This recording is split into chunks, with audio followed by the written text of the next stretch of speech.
Olá, estudante da Rede Estadual de Ensino de Pernambuco. Tudo bem com você? Ok, eu sou o professor Rivaldo Dantas, de Língua Portuguesa, e hoje, junto com você, estudante do 7º ano do Ensino Fundamental, anos finais, nós vamos falar sobre algumas temáticas aqui. Viram? Eu falei algumas temáticas. Já eu digo exatamente do que vai se tratar a nossa aula.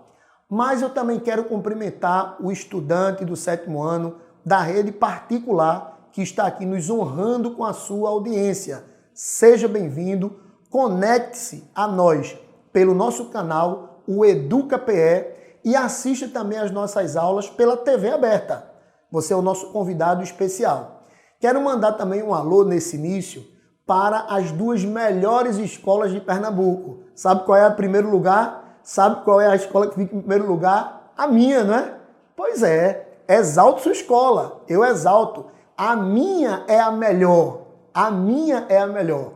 A Escola Conselheiro Samuel McDowell. Um beijo para todos os alunos do McDowell que fica em Camaragibe. E a segunda melhor, sabe qual é? É a da minha esposa, também fica em Camaragibe, que é o Francisco de Paula. Mas eu sou suspeito para falar, não é isso? Você deve estar pensando que a sua também é a melhor e deve ser. Para você, deve ser a melhor. Muito bem, eu sou o professor Rivaldo Dantas e nós vamos falar sobre isso e vai aparecer na tela agora. Vamos lá. Humor, ironia, vocês sabem o que é ironia? Sabem, né? E crítica em textos multissemióticos. Eita, professor, apareceu agora uma palavra estranha. Calma, meu povo, que eu vou explicar. Vamos falar também um pouco sobre pontuação e durante toda a minha fala aqui eu vou destacar recursos iconográficos, recursos simbólicos. Imagem, por exemplo, é um recurso iconográfico e os recursos multimodais. Muito bem, na nossa tela que aparece agora para vocês, observem que eu quero destacar duas questões iniciais. Traz para mim aqui. Muito bem. O que é que o prefixo multi lembra para vocês? Multi. Isso mesmo. Vocês com certeza estão pensando aí. Multi significa muitos. Multissemióticos. Multi significa muitos e semióticos. Dá ideia de quê? Minha gente, dá ideia de sentido. Multissemióticos, muitos sentidos. Mas tem mais alguns detalhes. Pouca coisa, eu vou dizer já.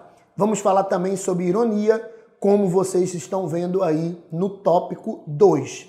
E agora, como eu prometi, vamos estudar um pouquinho do que se trata essa questão de textos multissemióticos.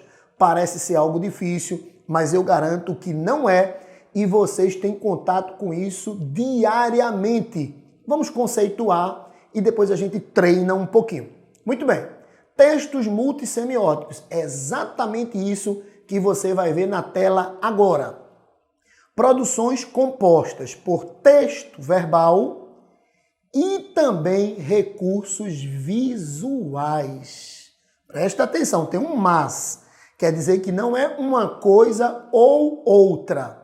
São as duas coisas juntas. É um texto que apresenta o verbal e apresentar também a questão visual. Uma tabela, um desenho, uma foto, etc. Muito bem. Vamos trazer agora para mim para dizer o seguinte. O que é texto verbal? É o texto que usa palavra. Usou palavra é verbal. Não usou palavra é não verbal. Então, se o texto multissemiótico ele vai produzir muitos sentidos, ele produz sentidos utilizando isso aí. Ele vai mostrar o texto verbal, que é aquele que usa palavras, e ele vai trazer algum recurso visual. É a união desses dois recursos, e é claro que quando isso acontece, facilita o nosso trabalho de interpretação. O que é que nos resta fazer agora? Dar exemplo, né? Então, eu quero mostrar para vocês, está na tela aí, uma tira de um personagem super conhecido, um personagem muito legal. Garfield. E essa tira saiu na Folha de São Paulo, é antiga, mas é muito interessante. Diz assim, olha o que o personagem diz lá no primeiro quadrinho. Você é um insolente. É o primeiro quadrinho. Segundo quadrinho da tira, Garfield abraça o rapaz e pensa. Veja que o balãozinho aí é de pensamento. Muito obrigado. Depois ele sai com aquela carinha dele, ó, irônica. Mais um adjetivo para o meu currículo. Minha gente, olha aqui para o professor e pensa o seguinte. Esse é ou não um texto multissemiótico? É ou não uma produção multissemiótica?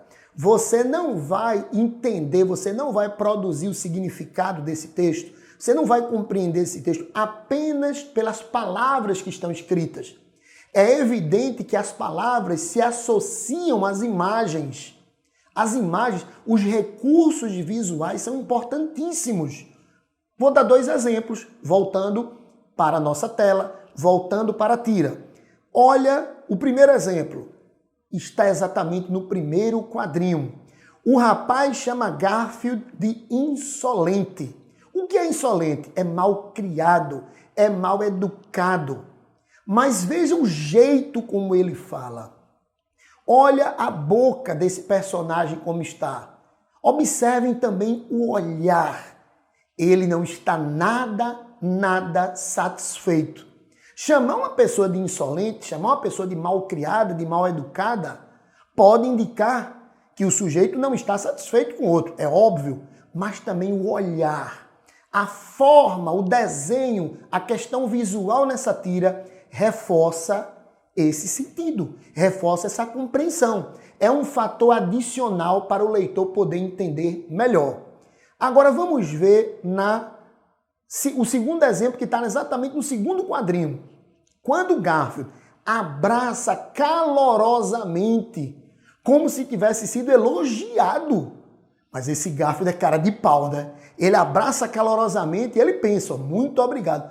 Dá uma olhada agora, observem com muita clareza, dá para ver no cantinho ali direito, vejam o olhar do personagem se não mudou. Antes ele está com o olhar de uma pessoa chateada. Agora ele está com o olhar de uma pessoa admirada. Ele está surpreso, ele está muito surpreso. E o que é que mostra isso?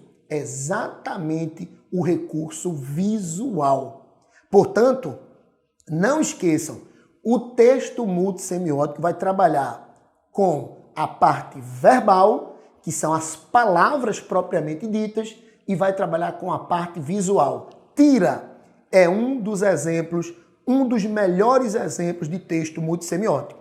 Mas aí, eu queria mostrar para vocês uma questão. Sim, a gente não vai sair agora dessa tira, não. Observe a questão que aparece aí na tela para todos. A fala, você é um insolente, no primeiro quadrinho, demonstra que o personagem está. Minha gente, por favor, a questão pergunta exatamente da fala, mas observem que a imagem também pode servir para nos ajudar a chegar à resposta. Porque quando a pessoa diz que outra é insolente, com aquele semblante, com aquela face, com aquela cara, como é que ele está? Letra A, irritado. Letra B, preocupado. Aquilo ali é uma cara de uma pessoa preocupada. A letra C é uma cara de uma pessoa desconfiada. E a letra D, eu acho que é absurda, né? Eu vou ler aqui, mas vocês jamais marcariam a letra D. Entusiasmado. Entusiasmado é a pessoa que está feliz, né? Que está contente, que está alegre. Claro que não. É lógico que não. Chamar uma pessoa de insolente com aquele rosto, com certeza, você que está em casa já pensou, você já sabe que só pode ser a letra A.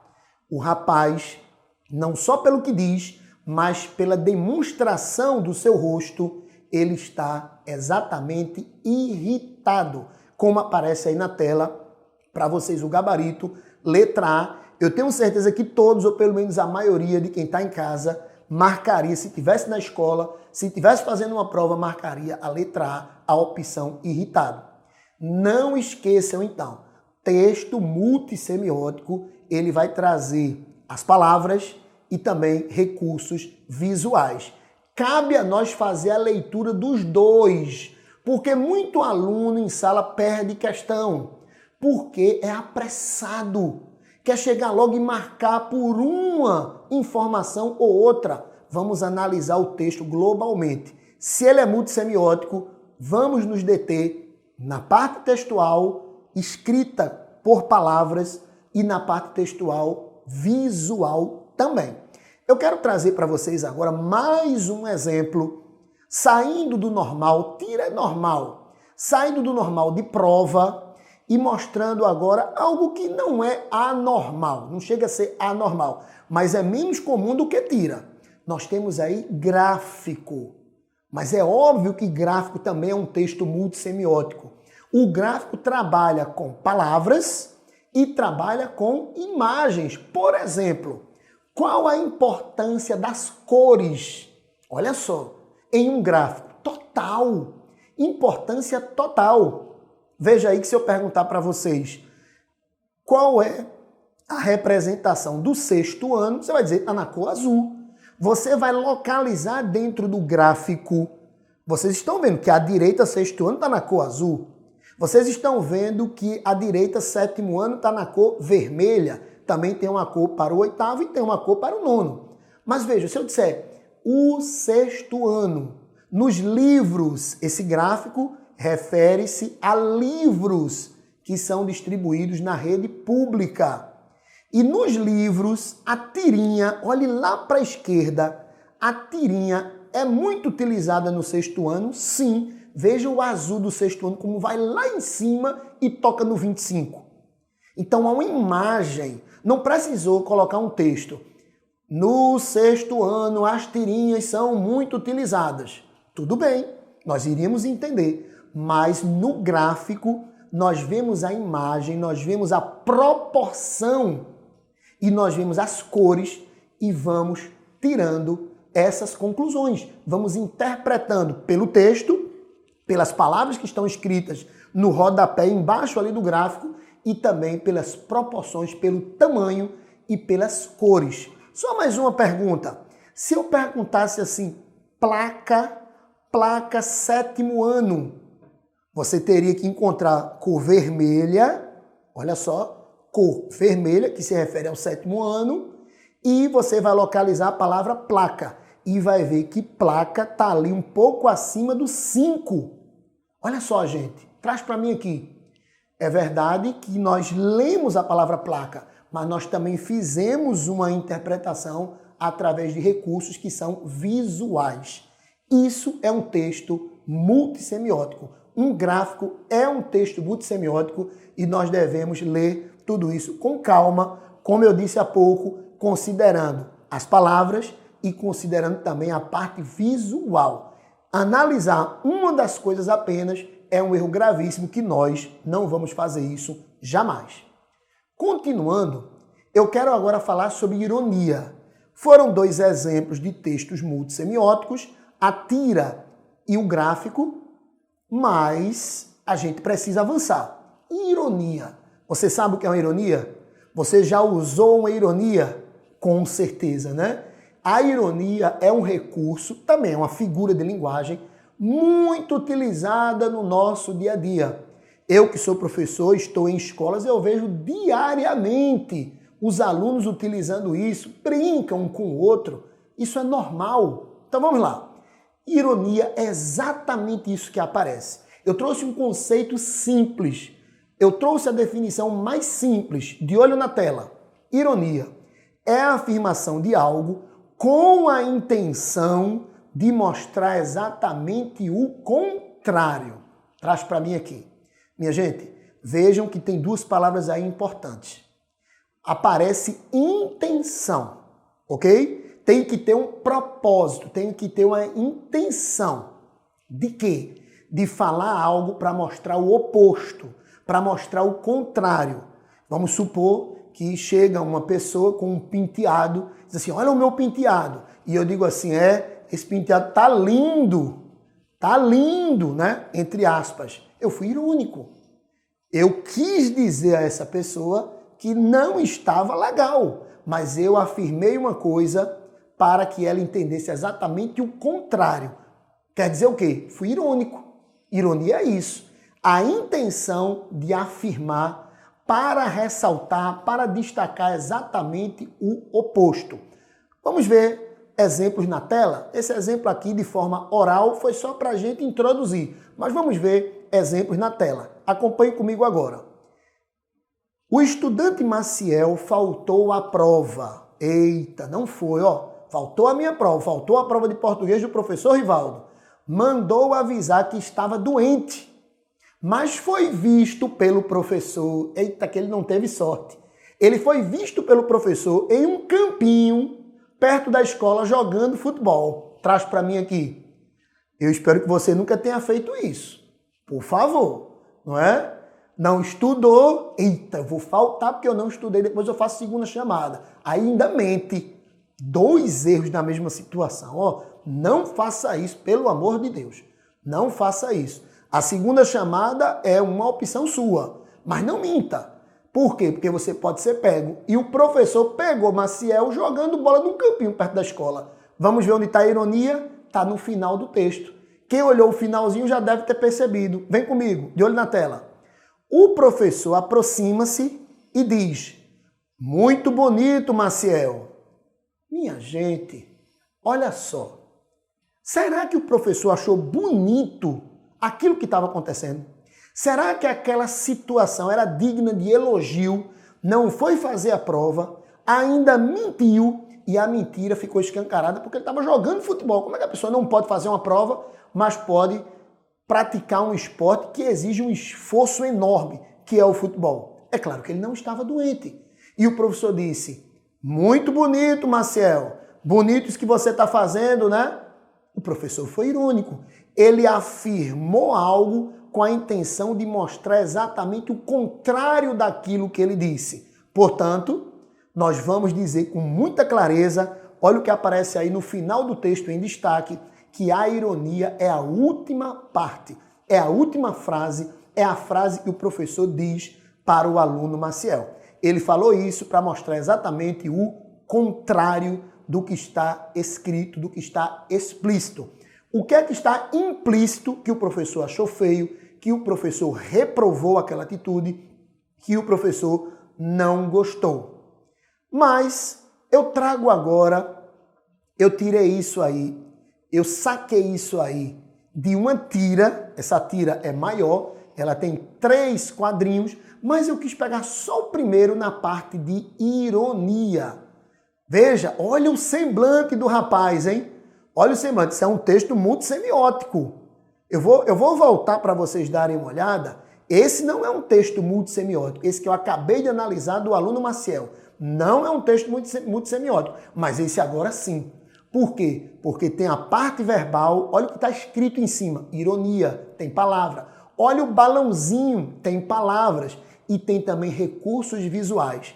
Quando eu olhei para isso aí a primeira vez, observe direitinho, olha o semblante, né?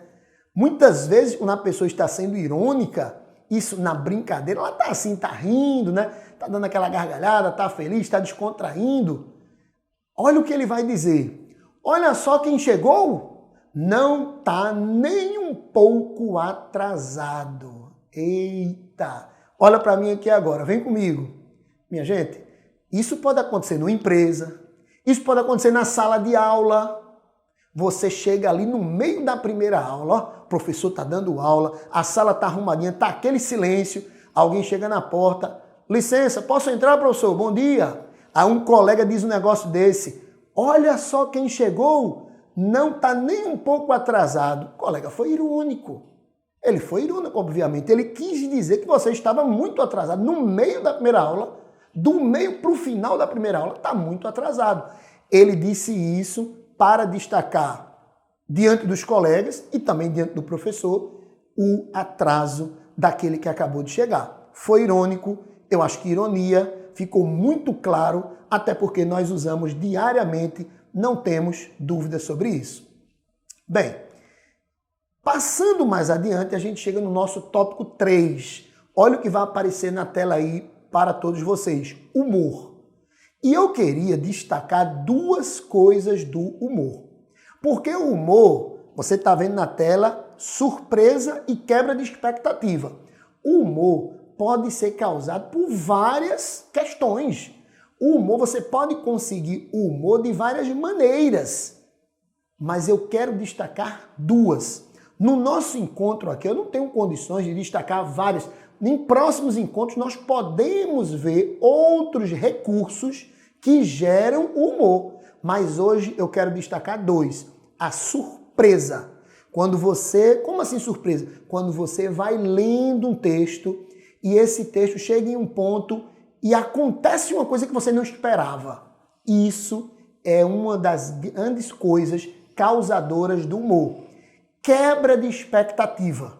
Você vai pensando que a história terminará de um determinado jeito e ela tem uma mudança total. Ela tem uma mudança de 180 graus. Ela muda inesperadamente. Você estava com a expectativa de ocorrer algo, ocorre outra coisa e deixa você surpreso. Eita! É a surpresa, junto com a quebra da expectativa, que vai causar graça, que vai causar o riso em muitos e muitos textos. Então, vamos dar uma olhadinha na tela cheia para podermos entender melhor. Esse é um texto multissemiótico. Vocês devem se lembrar, não é? Multissemiótico, texto verbal usando palavras e recursos também visuais. E nesse texto multissemiótico que aparece na sua tela, nessa tira, essa tira aí da turma da Mônica, tem uma frase inicial. As crianças também têm o direito de reclamar das suas notas, reticências. Vamos ver que tipo de reclamação ocorreu. É um absurdo, tirei nota menor que o Zé Lelé. E aí a professora, você está vendo à direita, a professora pergunta, mas por que é absurdo? Ara, eu colei dele, devia receber a mesma nota. Lembrando que quem está falando aí é o Chico Bento. Então, essa linguagem que está no balãozinho aí é a linguagem característica desse personagem. Agora, minha gente, dá uma olhada no semblante da professora no primeiro quadrinho e no segundo quadrinho. Veja os recursos. Deem uma olhada nos recursos visuais. No primeiro quadrinho, ela está ali achando estranho o aluno vir questionar por que tirou nota baixa.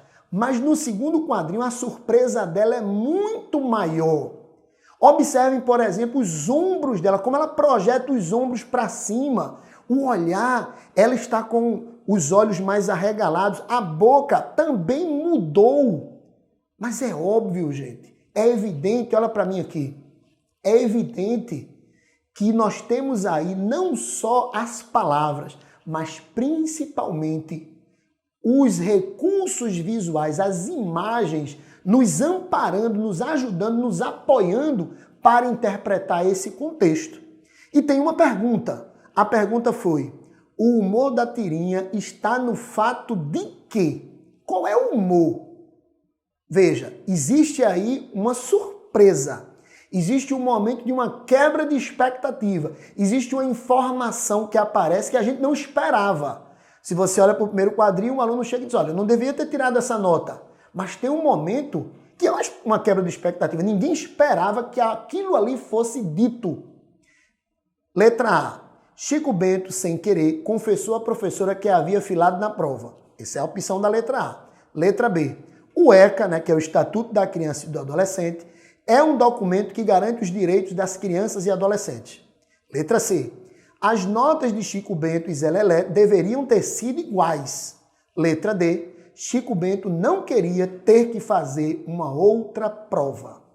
Minha gente, vocês vão dizer que o que eu vou falar agora tem razão. Algumas questões aí, algumas alternativas aí são absurdas. Ele pega uma coisa que está escrita, coloca aquilo ali, está escrito. Mas nem por isso é o que causou o humor. O que causou o humor foi o inusitado, foi o incomum, foi a surpresa.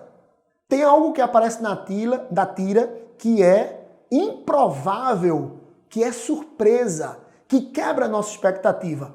Um aluno chegar para a professora e dizer que deveria ter tirado a mesma nota que outro, porque colou dele, porque filou dele, ora, isso não é comum. E isso nos deixa admirados, surpresos.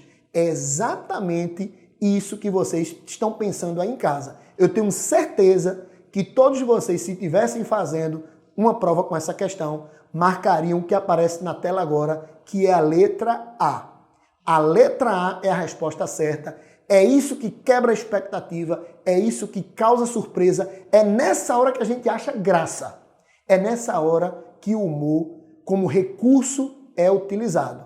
Agora, eu quero trazer um outro exemplo para nós analisarmos. Agora tem mais texto, tá?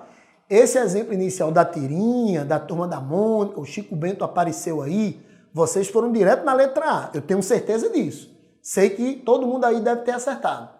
Agora, o segundo exemplo tem um pouco mais de texto. Nem tanto, porque coube em um slide só. Acompanha comigo. Olha o que vai aparecer na tela aí. O título é O Cabo e o Soldado. Vou ler, espero que vocês me acompanhem prestando bem atenção. Um cabo e um soldado de serviço dobravam a esquina, quando perceberam que a multidão, fechada em círculo, observava algo. Você já deve ter visto essa cena na rua, né? Uma multidão ali, um círculo, todo mundo junto, olhando alguma coisa que está no centro. O cabo foi logo verificar do que se tratava. Não conseguindo ver nada, porque tinha muita gente, né? Disse pedindo passagem. Eu sou o irmão da vítima. Olha o que o cabo disse, ele não sabia nem o que era. Mas ele já foi dizendo, eu sou o irmão da vítima. A gente imagina que era algum acidente? Todos olharam e logo o deixaram passar. Quando chegou ao centro da multidão, notou que ali estava um burro que tinha acabado de ser atropelado e, sem graça, gaguejou dizendo ao soldado, ora essa, o parente é seu. Qual é a pergunta apresentada? No texto, o traço de humor está no fato de, letra A, o cabo e o soldado terem dobrado a esquina. Será que quando eles dobraram a esquina, isso fez graça? Pensa aí. Letra B. O cabo ter ido verificar do que se tratava. Só o fato dele ter ido lá olhar, isso já fez graça? Analisem. Letra C. Todos terem olhado para o cabo. O pessoal olhou para o cabo. Isso foi responsável pelo humor? Letra D. Ter sido um burro a vítima do atropelamento. Vamos lá. Traz aqui para mim. Vocês vão achar o humor exatamente no ponto em que existe a surpresa. Eu tenho certeza, se você já conhecia esse texto, você não teve surpresa, você já sabia o final. Mas para aqueles que não conheciam, houve sim um momento em que a história estava seguindo pelo que a gente esperava, né? Uma multidão está ali olhando, praticamente em todas as situações é um acidente, né? Alguém que é atropelado, alguém que cai de uma bicicleta, de uma moto, enfim, um acidente qualquer. Mas tem um momento em que acontece o inusitado, o anormal, o diferente, quebra a expectativa que a gente vinha fazendo, causa surpresa. E é essa surpresa que vai ser a causa do humor. A gente vai achar engraçado quando uma coisa nova, inesperada, é revelada. Isso, vocês aí com certeza estão pensando no que eu estou pensando aqui também. O que é revelado, que faz graça, é o que vai aparecer na tela aí agora. Observe as 4 letras. Quem pensou na A, B, C, D? Eu tenho certeza que a maioria de você que está assistindo em casa pensou exatamente na letra D de dado. O que causou a surpresa, o inusitado, o anormal, o diferente, foi a vítima do atropelamento ter sido um burro. Porque todos nós estávamos esperando que fosse uma pessoa. E ainda mais o cabo dizendo, a vítima é da minha família, é meu parente. Aí quando chega lá que vê o burro, essa é a surpresa, é o engraçado, até porque o cabo se queimou um pouco ali com a multidão que estava vendo aquela situação. Isso é o diferente, isso é o inusitado, isso é o anormal e isso é o que causou a surpresa para o leitor. Bem, avançando um pouco mais, a gente já está seguindo para o final da nossa aula, já está perto do fim, a gente já está nos últimos slides. Temos que falar um pouco sobre pontuação. E eu escolhi alguns sinais de pontuação específicos que têm a ver com textos multissemióticos, beleza? Dá uma olhada aí. Observem essa tíradose. Minha gente, é claro que isso é um texto multissemiótico. Ele tem as palavras e ele tem uma série de recursos visuais que vão nos ajudar a compreender melhor. Eu quero destacar alguns. Primeiro, vamos ler. Mãe, mãe, mãe. E aí, você volta para baixo ali, você vai para baixo aquele à esquerda, ele agora vai dizer mãe gritando, né? Ele vai dizer mãe gritando. No segundo quadrinho de baixo, ele vai dizer mãe gritando também. Mãe, você está aí? Ninguém responde, ele diz no final, oba, ela não está. E aí ele vai fazer besteira, né? Ele vai fazer besteira. Traz para mim aqui. É claro que esse não é o nosso caso. A gente age da forma correta, estando junto de alguém ou não. Mas voltando à nossa tira, voltando ao texto multissemiótico em análise, olha o que aparece na sua tela aí. Quando ele diz mãe, olha que ele diz mãe com letras maiúsculas. Que tipo de... Porque, olha só, nos textos multissemióticos, não é só a questão de vírgula, não é só a questão de 2 pontos, de ponto final. Não são apenas essas questões que vão produzir sentido. Existem outros sinais nos textos multissemióticos produtores de sentido. Um deles é utilizar letras maiúsculas. Utilizar em caixa alta quer dizer o quê? Que a pessoa está falando alto. No segundo quadrinho, continua caixa alta, só que o tamanho aumentou e está em negrito. O que é que significa isso? 3 elementos agora juntos. Está em caixa alta, o tamanho está maior do que o primeiro e aparece em negrito. Significa que ele falou mais alto ainda. No terceiro quadrinho, o tamanho ficou ainda maior. Então quer dizer que ele falou pela terceira vez mais alto do que a primeira e a segunda. Quer dizer que ele está levantando o volume. O volume da voz está aumentando gradativamente. Lá embaixo, no primeiro quadrinho, lá de baixo, no quadrinho à esquerda, lá embaixo, você já vê que não só o tamanho aumentou, mas o balão. Olha o balão. Os 3 balões de cima, balão você sabe que é o local onde a fala do personagem se encontra. O balão lá de baixo, o primeiro balão lá de baixo, com aquela forma de ser desenhada embaixo, com umas espécies de umas pontinhas, aquilo ali se chama o balão berro. É o nome do balão, com hífen, tá, gente? Deixa eu dar me permitam dar uma dica aqui de hífen. Com hífen, balão, hífen, berro. O balão berro indica que agora ele está gritando, está berrando. Tem também a exclamação. Olha quantos recursos associados para a gente poder entender o que esse personagem está fazendo e como ele está fazendo. Lá em cima, letras em caixa alta, negrito, letras aumentando de tamanho, mas quando chega embaixo, aumenta de tamanho, balão berro e ainda por cima, exclamação. Quer dizer que ele está berrando, ele está gritando. No segundo de baixo, mãe aparece em negrito, o berro agora tomou todo o balão. Todo o balão, quer dizer que esse berro foi ainda maior. Olha também o recurso da boca. A boca dele no segundo quadrinho de baixo é o momento em que ele abre mais. Minha gente, trazendo aqui para mim de novo, eu acho que essa tira é perfeita para que a gente possa observar que a pontuação nos textos multissemióticos, a pontuação, ela apresenta uma riqueza de possibilidades de gerar sentido. Vamos lá. O rosto, a boca do personagem, a exclamação, o negrito, a caixa alta, o tipo de balão que é utilizado, um balão berro com meio berro, um balão berro com total berro.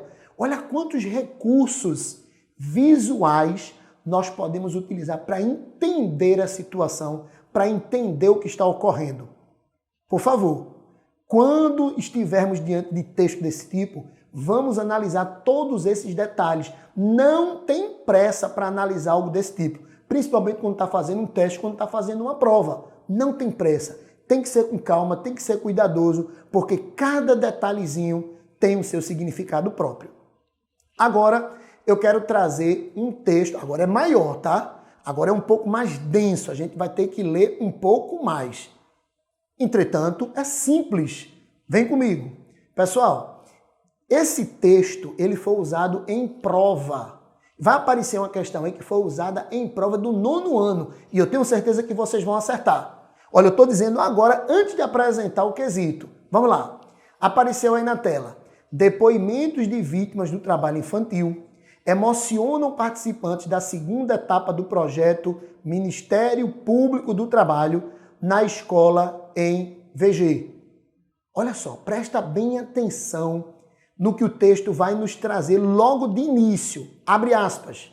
Também fui menino pobre de rua, engraxate, lavador de carro, vendedor ambulante, entre tantos outros ofícios. Salvou-me a valentia de minha mãe, que não me permitiu jamais abandonar a escola pública. Não me vanglorio, porém, de haver sido menino trabalhador precoce, porque praticamente não tive infância, somente trabalho duro. Fecha aspas, e o texto vai continuar. O depoimento é do ministro do Tribunal Superior do Trabalho, João Oreste Delazen, que trabalhou na infância e conseguiu chegar à instância mais alta do Poder Judiciário Trabalhista brasileiro. Mas o sucesso de Delazen é uma exceção quando o assunto é trabalho infantil. Minha gente, o que a questão vai pedir é que a gente analise algo específico relacionado à pontuação. Olha a pergunta. Nesse texto, quer dizer, no que veio antes, nesse texto, as aspas foram usadas para, letra A, indicar uma ironia. Será que as aspas podem indicar uma ironia? Olha para mim aqui. Sim, as aspas podem indicar uma ironia. Se eu disser assim, seu cabelo está lindo, entre aspas, é porque eu não quero que lindo seja entendido exatamente como devia ser. Eu quero que seja entendido de outra forma. As aspas podem indicar uma ironia? Sim. Mas não é o caso aí, né? Ele não está sendo irônico. Esse trecho todinho que está entre aspas não tem ironia nenhuma. Vamos para a letra B. Abrir e fechar a fala de alguém. Será que as aspas estão fazendo a abertura lá no começo e no final fechando a fala de outra pessoa? Pensa. Letra C. Dar destaque a uma palavra. E na letra D, dar destaque a uma frase. Olha para mim aqui. Eu estou admirado como as letras C e D costumam aparecer com frequência nas provas. Avaliações externas, prova para IF, prova para entrar em escola técnica, para entrar em escola de referência. Isso costuma aparecer tanto. Prova Brasil, prova do SAEP. Minha gente, isso costuma aparecer. Coloca uma coisa na cabeça. Toda vez que disser que as aspas foram usadas para dar destaque, está errado. Quer dizer, professor, que eu já posso eliminar essa possibilidade? Sim, confie no professor. As aspas não foram criadas para dar destaque. Não tem isso, não existe isso. Não dá destaque nenhuma palavra, não dá destaque nenhuma frase. E você, quando estiver fazendo uma redação que coloca o título entre aspas, aí eu estou colocando entre aspas para chamar a atenção, para dar um destaque, está errado. Então, voltando ao quesito, nesse texto as aspas foram usadas para indicar uma ironia, poderia, mas a gente vê que não tem nada a ver. Ele não está sendo irônico, ele não está dizendo isso para mostrar o contrário. C e D eu também já descartei, porque as aspas não destacam absolutamente nada. Sobrou a letra B. Antes mesmo que eu desse todas essas explicações, eu acho que vocês já tinham chegado à conclusão que era a letra B de bola. As aspas estão abrindo e fechando a fala de alguém. E tá ali escrito, ó, o depoimento é do ministro. Olha, quem escreveu está dizendo que aquela fala não é dele, aquela fala é de outra pessoa. Muito bem, pessoal. Estamos chegando ao fim do nosso encontro, da nossa aula aqui. Gostei de vocês terem assistido. Vocês estão realmente nos orgulhando com essa audiência. Está aí na tela agora a bibliografia que eu utilizei para montar essa aula para vocês. Aula feita com todo carinho e é com muito carinho que eu quero fechar agradecendo mais uma vez pela atenção de todos e dizer que vocês têm que ficar em casa. Fiquem em casa para cuidar da saúde do corpo, mas fiquem estudando para cuidar da saúde da mente. Quando as aulas voltarem, nós estaremos saudáveis e mais inteligentes, ok? Um beijo para todo mundo, fiquem com Deus e tchau!